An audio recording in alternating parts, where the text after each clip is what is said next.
Dapat what is prescribed nga plitihan mao gyud to ang Panginoon kay violation naman ko na pwede ka madakop ana overcharging. So mo comply lang kita sa prescribed nga plitihan. Kay Dito na sa among level sa mga presidente tapos i-disseminate na sa boss.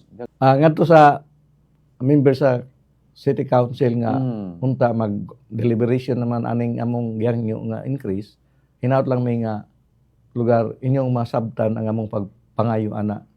Tungod lang pud kini sa among panginabuhi nga makasustenir sa among pamilya.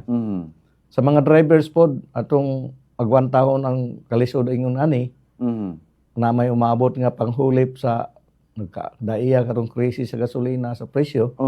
Sabton na sa nato kaniya nga lugar magpaningkamot gid kita. Kay nata gilauman nga increase kinta sa plitihan.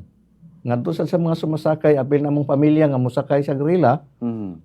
Ato sang sabton nga ingon ana gyud ang kwan basta na ay moabot na gani kaning ingon ani nga krisis damay-damay na gina tanan. So hinaut unta nga ang sumasakay makasabot pod sa panginahanglan sa mga driver sa motorila.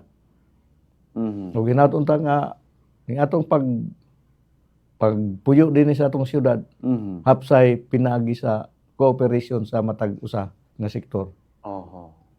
Salamat sa Bombo Radio pod nga natagan og gayon ang motorila sektor nga magpahayag, magbalita unsa nang kahimtang namo karon. Salamat sa paghatag og atensyon ani Sir Junel.